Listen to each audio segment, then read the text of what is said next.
summer can be filled with heartbreak, people. Welcome back to Cooking Ala LaLa. We only have 2 episodes left. This one, the tomato episode, and the next one, who knows what it will be. But here you see the critters have gotten to a lot of our beautiful tomatoes. It really is kind of heartbreaking. They always seem to pick the biggest, most beautiful, perfect specimens to take a few bites out of and then dance around the garden. Anyhow, we still have plenty of lovely tomatoes back here growing. We're going to pick some of them and we're going to show you some fun, delicious things to do with the summer bounty.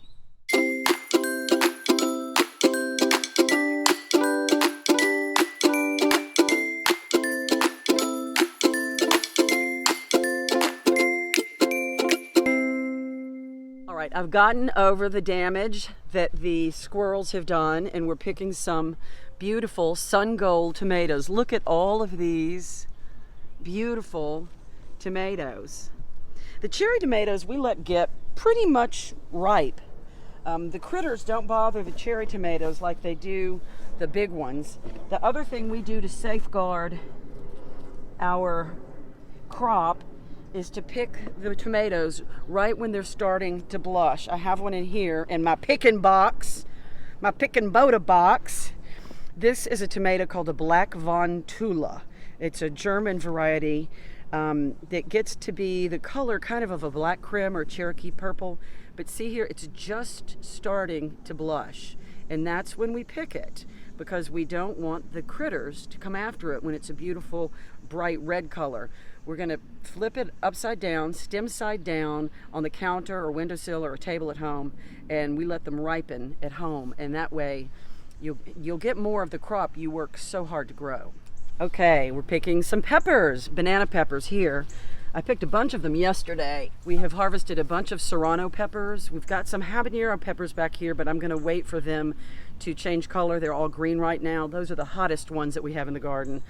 But just wanted to show you, we've got some peppers, we got some tomatoes, and we're going to make a lot of wonderful things for you to eat this summer. The menu we're doing today is full of tomatoes, full of cucumbers, peppers, everything we have in the garden. We're going to start with a Panzanella salad. We're also making 3 salsas, a basic fresca, salsa fresca, a salsa verde con aguacate, which is a green avocado salsa, and also a salsa roja, which is a red smoky chipotle salsa. These salsas are going to go on our tacos, and for our tacos, we're marinating our meat in an adobo sauce.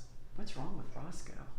Which is a very rich, complex sauce. I'm going to show you all about that. Lots of ingredients, lots of playing with your food, but it's going to be wonderful. I don't think I'm leaving anything out, so here we go.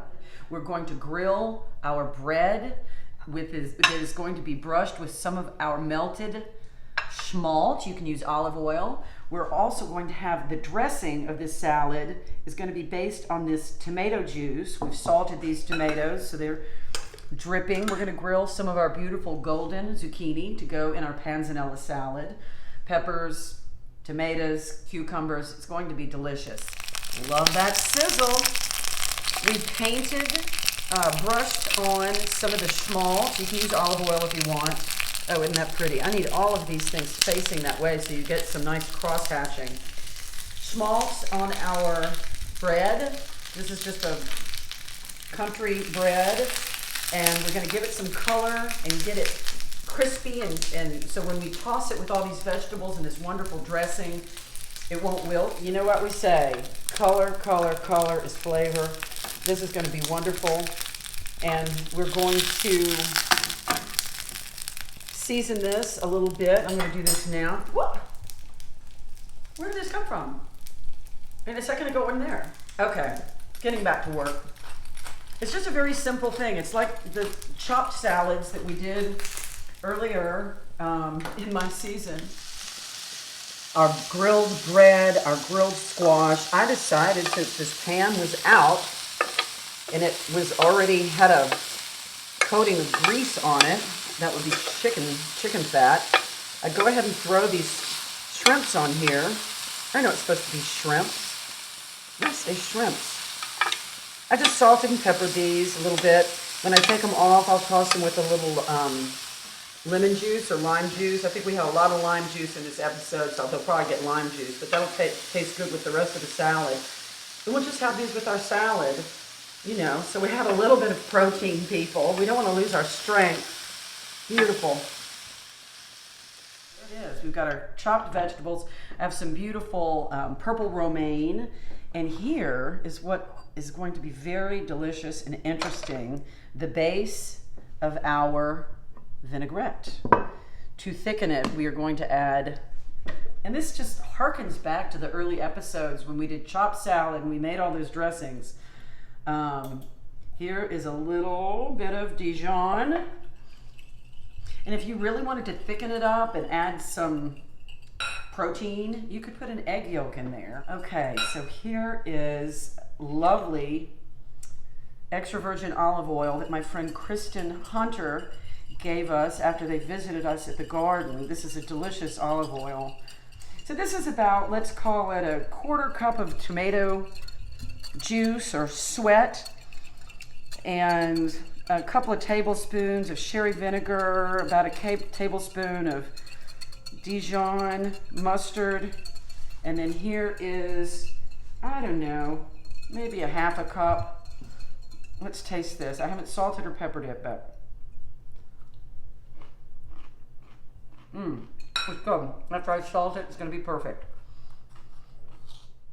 Panzanella salad with schmaltz, toasted croutons, shrimp, tomato vinaigrette with our sweated tomatoes, grilled squash. I'm just going to give this a light dressing and toss it together. What a great and beautiful summer meal. Gazpacho. Duh, this is the tomato episode, and we have all of these lovely tomatoes, cucumbers, peppers, which we're going to use as a garnish in this recipe. This is an Andalusian recipe, and I believe that means it's from Spain. This is going to require an unusual technique or step, actually not so much a technique. I've got a slice of bread. This is sourdough because it's just what we had. Just something of bread of a decent quality, a country bread. You could use a French bread, but what we're going to do is soak this in water. This will give the soup some texture, and we're just going to soak this for about 1/2 hour until it's softened. Then we're going to squeeze all the water out. We'll put a little bit more in there so it's covered. We're going to squeeze all the water out and put it in the blender with a couple of pounds of tomatoes chopped. Some recipes you see will say seed them. I say, why bother? Couple of cucumbers. These are cucumbers from our garden, pickling cucumbers. 1 clove of garlic, some shallot because I love shallot, a little sherry vinegar, or you could use red wine vinegar or white wine vinegar, whatever you want. And then again, we're just headed back to the blender. That's the name of the game today, people. Here we have our 2 pounds of chopped tomatoes, cucumbers. I couldn't get them all in. I'm gonna whirl it around first and let some of this, let it kind of pack down a little bit. But once we get enough space in here to add the rest of our ingredients, we're going to put in the garlic, the shallot, and the bread that has been soaking in water. I squeezed all the water out. So let's see if we can make this thing happen in one go. And oh, Romeo.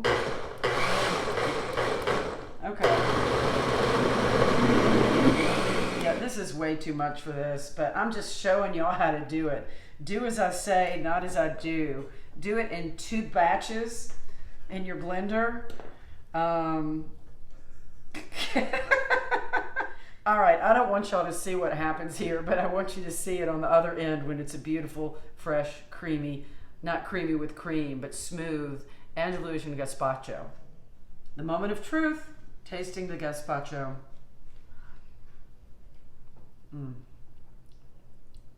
You can taste every single thing we put in there. It's so delicious. The little bit of shallot, you can taste the tiniest bit of garlic, the sweetness from the tomato, that bright, fresh garden cucumber. This is wonderful. It'll be better after it sits together and the flavors sort of hang out with each other and it's chilled. What we're going to do when we serve this is garnish it, if you please, with some chopped, peeled, seeded, chopped cucumber. I have a banana pepper here from the garden that we're going to chop up, some tomato. You could also, if you want, put a little dollop of creme fraiche or sour cream. And also, it would be just delicious on its own. It's fine on its own, but if you want a little visual splash. Yeah. Roscoe, do you want some gazpacho? Good boy. Are you nervous by all that noise in the neighborhood? People are doing fireworks or something. See, Roscoe's a big help in the kitchen. Here is a very simple salsa fresca. It's just tomatoes, onion, a little bit of serrano pepper, some cilantro, salt. You could add a little lemon juice. I'm gonna do a little bit of sherry vinegar. Did I say lemon juice? I meant to say lime juice. Anyhow, we've got all these beautiful tomatoes. This I'm doing is just kind of a rough chop. We have a lot of things that have been pureed to high heaven, and I don't think we want everything to be, you know, what you would give somebody that didn't have any teeth. So here we have our beautiful chopped tomato. We're gonna throw in some cilantro, some chopped onion. I might add a little bit more of the serrano pepper. And we're gonna stir this together and let it sit and think about all of its good deeds and bad deeds. But see, this is just a nice, simple, elemental salsa fresca to go with all of the other wonderful salsas that we're having. How about that? That didn't take a minute, and it's one of the best things you could ever put together. Good boy. We're going to make an adobo sauce. This is the most amazing, complex palette of flavors. It kind of harkens back to the menu that we did, the Indian menu, episode 7, I believe. There's a lot of ingredients. You're gonna have to get everything set up, but it's so much fun. Everything smells so good and tastes so good. We're using some dried chili peppers. This is a cascabel chili. We have guajillo chili and chipotle chilies. These are dried. I got these at the Buford Highway Market. Each bag is under $2. They keep for about a year, and we'll use them in several other preparations tonight. Also, we've got onion. We have ginger.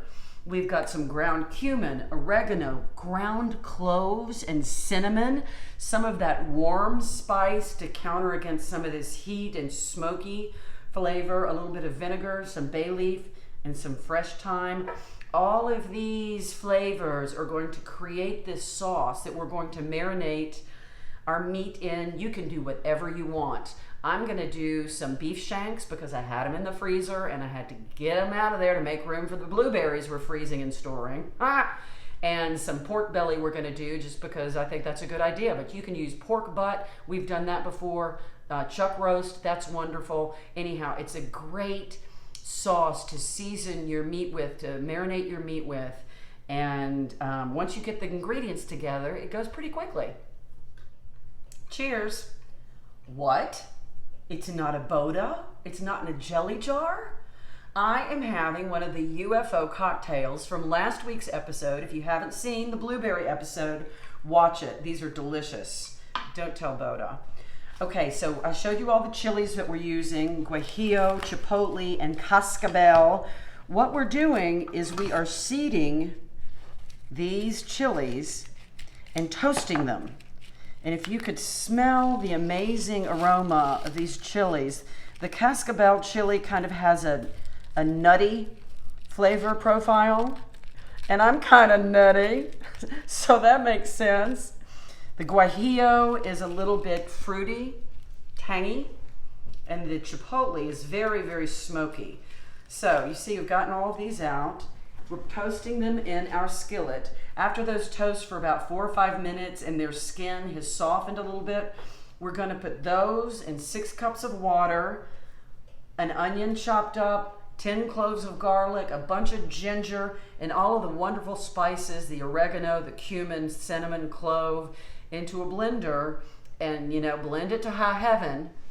Our chilies have toasted. They all smell so amazing and different from each other. They're not all of the same profile. We're putting them into this pot. All of our toasted cascabel, chipotle, and guajillo chilies. And we are going to cover with 6 cups of water. Turn that heat up. And to this wonderful potion, we are going to add an onion, about 2 tablespoons of chopped garlic, and 10 cloves of garlic. You don't have to chop them. I love a recipe that says you just have to peel them. Love even more a recipe that says you just throw it in the pot. Kind of like those, was it the short ribs? Yeah, it was the short ribs. Just cut it in half and throw it in. All right, so we're gonna bring this to a boil and let it simmer. It's stirring it around, agitating these vegetables for 8 to 10 minutes until the chilies are soft. See, this is not soft yet. That's not going to do very well in the blender when we put it in there. So we need to soften these things, so when we put it in the blender with the rest of our ingredients, it will soften and blend and puree and emulsify beautifully. It's gonna be sad when one day my jelly jar is a quart jar. That's when you gotta start worrying about me, people. All right, it's about to get interesting. We have cooked our peppers, our ginger, our garlic, an onion, and we're dumping them in here.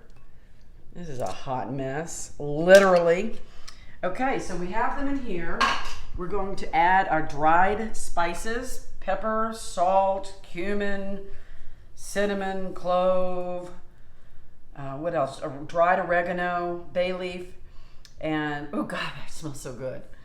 And I'm gonna pull these leaves off of these thyme branches and we're gonna add a couple of tablespoons of white vinegar, distilled white vinegar. You could use white wine vinegar. You could probably use any kind of vinegar you want. And then a couple of cups of water, and we are going to puree it, you know where, to high heaven. And we won't do this because it's as loud as it gets. But this just, there's so many things going on, and it's so amazing. 2 tablespoons here. I'm not gonna measure it. That looks about right. All right, when we come back, I'll show you what it looks like when it comes out of our new blender that I have named Romeo. So many rich, wonderful, complex flavors, 3 different kinds of dried chilies, onion, garlic, ginger. We are going to cover our meats here. Like I said earlier, I had some bone-in beef shanks in the freezer from when the pandemic first started, and that was the only thing left. I'm gonna put a little bit more in here. We wanna just cover our meat. I also have some pork belly that I got at the Buford Highway Market because they always have pork belly. Anyhow, we're gonna make sure that these pieces of meat are covered. See, this is a bone-in shank. And what we're probably gonna do is do these on the grill. And I think we might do these in the slow, like low and slow in the oven. I'm gonna put this in the refrigerator covered for up to 4 hours to overnight. Woo, that light just got bright. And this meat will be so beautifully seasoned. And we can use this for tacos with some of our salsas that we're making. We could use it with polenta, over some polenta like we did early on. I think that was episode frickin'. That was episode 1. It all works together, people. One of my very favorite salsa is called a salsa verde aguacate. It's a green salsa with avocado. How beautiful is that? The main wonderful ingredient, well, they're all main, is a tomatillo. This is a thing you will find in the, I think they'll carry them at the Publix or Kroger, but you can definitely get them at Buford Highway Market or the DeKalb Market. They come in these little husks. They're going to be kind of sticky. So what you want to do is peel them and wash them off and quarter them, okay? You want to have a couple of cloves of garlic, 1 or 2, depending on how much garlic, a quarter or so of an onion, a bunch of cilantro, some lime juice, an avocado, a little salt, oh yes, and a little heat. Little serrano peppers. It's not particularly spicy. If you don't want it too spicy, just use 1 chili. You could use a jalapeno or a serrano, whatever, a green chili. Take the seeds out if you don't want too much heat, and blend it, not so much to high heaven. You want a little bit of texture, but it's a delicious, fresh, bright salsa to go with your chips, your meats, your tacos, anything. All of our ingredients are prepped. We've got our beautiful tomatillos. And these have kind of like an apple or pear. There's a little, not sweetness, but there is a, we might have to do this in a couple of batches because this is a lot of, here's our serrano. I'm throwing in some of our onion, cilantro. I'm going to throw in half of this avocado, some lime juice, and as you know, I'm not going to puree this while the tape is running because it's too loud, but I'll show you what it looks like when we're done. Salsa verde aguacate. Look at this. Look, it's still got some texture. And this is just a handful of ingredients. Throw it into the blender and pulse, pulse, pulse. It's so simple. We'll do some that are different today, but let's give it a taste.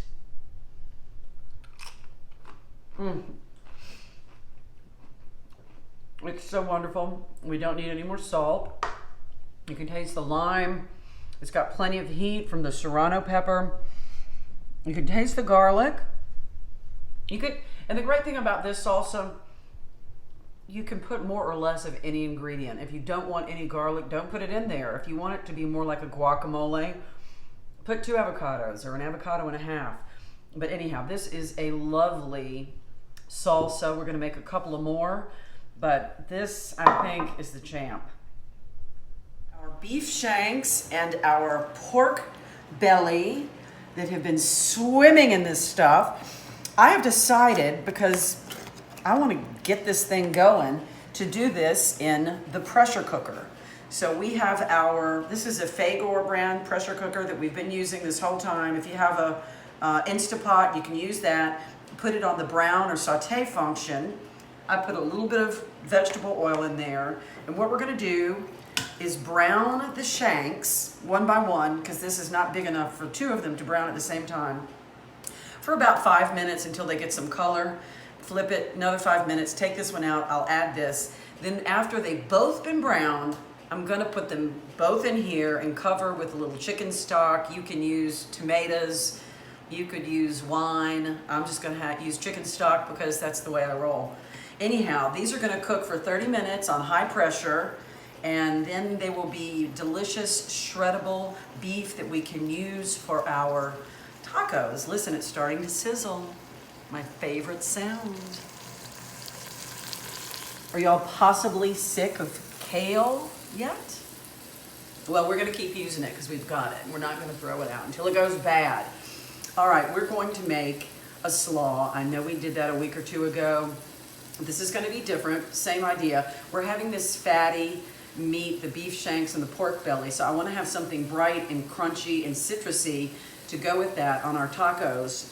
So I have cleaned and removed the central rib of some of our beautiful kale. I've chopped up a little bit of vidalia onion. Here's a banana pepper. There is a serrano pepper. I've got some lime juice. And I'm just kind of throwing this together, all right? And then some delicious cilantro that we're gonna give a rough chop. I was thinking today, when I was thinking about making this, that if you like tabbouleh, you could do the same thing if you have a lot of kale. Hell no, we might be making this tabbouleh next week with the rest of our kale. Y'all will definitely not be tuning in for that. But you could substitute the kale for the parsley, or add it into addition with your bulgur and your chopped tomatoes and cucumbers and what have you. So here is some cilantro. Okay, give it a little salt. I'm not going to put any mayonnaise in this, even though often that's what we do with a slaw, but I just want to have something bright and crunchy to add to our, I might taste it and add a little olive oil if it needs it. But anyhow, this will have a lot of good flavor, nice crunch, and it'll really join beautifully with our fatty meats that are going to be cooking in our pressure cooker. We are going to make a salsa roja, a red salsa with these vegetables and a couple of chipotle chilies and guajillo chilies that we're toasting in this skillet. These vegetables, 2 tomatoes, 1/4 of a white onion, a couple, 3 garlic cloves, and a jalapeno. We're going to toast those or blacken them under the broiler for about 15 minutes. We'll go in every 3 or 4 minutes and turn them around to make sure all sides of them get some color. So I'm going to put these in. I'm going to turn that guy over. And let's see, 7:15. So I'm just going to put the alarm every 3 minutes. I'm going to check in on those so they don't blacken. These we're going to toast until they plump up and get fragrant, kind of like we did with the adobo peppers that we did. And then what we're going to do when these are toasted, we're going to cover them with hot water and let them plump up and soften. We're going to remove the seeds and stems. Anyway, all of this stuff is going to end up in the blender, and you know what we do, high heaven. And it's just going to be a delicious, smoky, red, little bit of heat, but not too much, salsa to join the others that we have made. Okay, we have our boiling water. We're going to cover our chipotle and guajillo chilies. Is that steaming up the shot, honey? And I'm going to put this in here just to hold everything down. All right, so everything is completely submerged.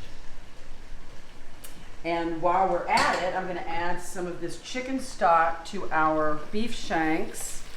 I'm going to strain out some, but not all, of the schmaltz here.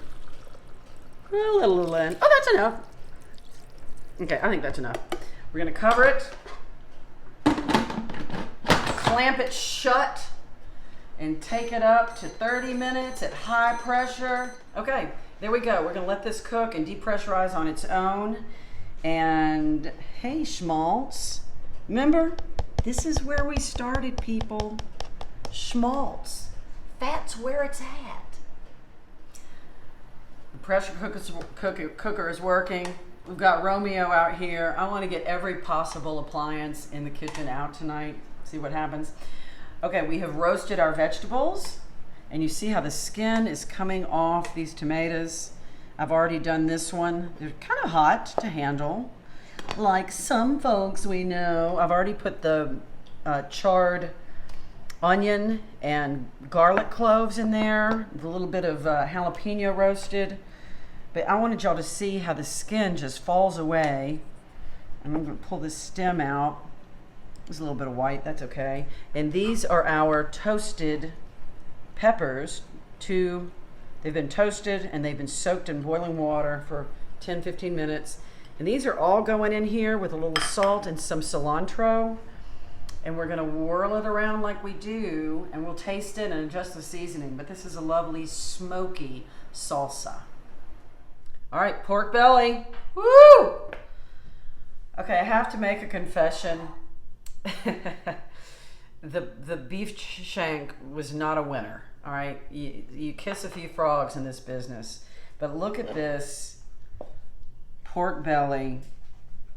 It's moist, it's fatty, it's delicious. I've tasted it. You can see how melty the fat is. If you don't like that, I feel bad for you. But it tastes really good. It needs a little salt, but go with the pork belly. Don't do the beef shank. I really think a Boston butt / pork shoulder would be fantastic with this adobo. But this is delicious. Chop it into little pieces. Add it to your tacos with the delicious salsas that we made and the slaw. I just got a text. This is how it happens, you know. Our mystery guest tasters are on their way. And yes, LaLa, they're here. Our mystery guests are here. The first couple of Atlanta theater. I feel so lucky. Mary Lynn Owen and Rob Cleveland are here. Yes, we are. This is so exciting. They're here. Yes. The first couple of what is left of Atlanta theater. Amen. Okay. Could be the last couple. It could be the last couple. The last couple of Atlanta. All right, I'm going to lift the mystery dome. What is under Are here? you ready? Yes. Okay, here we have our 3 salsas, our trio of salsas. Right. And here we have our pork belly tacos. Oh my Oh my goodness. Okay. Wow. Salsa. Which is salsa which? I'm going to double dip. Chipotle. No. Yeah, that's y'all can double dip, can't you? Salsa verde fresca. None of it's too hot. Okay, what I realized is I was hoping y'all would come over through my telepathic messages for mystery guest tasters. We have all been a part of the Horizon Theater's waffle franchise. Yeah. Rob was what was his name? The guy with the furry feet. No, I'm sorry. Yeah, okay. It's good? Yes. All right. Oh, my turn. And Mary Lynn was in Waffle Palace 1 or 2. See, theater. We don't need theater, we need food. No. Actually, we do need theater so we can pay for the food. Yeah, there is that. There is that. The guy with the furry feet was named Krampus. Krampus. Rob was amazing as Krampus. This is incredible. I want to weep. This is so delicious. Good. Well, there's more. There's tons of pork belly, Okay. and this is a leaner pork belly. Can we come next week? Well, It's tomatillo, avocado, I am meal. lime. I'm so happy. Good. okay. Rascal. Roscoe loves pork belly. You want some pork belly? Go ahead. That's a good boy. You got 10 fingers still? Yes, I do. But he's very, very Oh my God, what happened? Oh no! I had way too many tacos and blueberry gin cocktails, and the next thing you know, I was in surgery. That's good. That's a good recipe. No food. We ate everything. We ate everything 3 times. Life is good. Oh my gosh!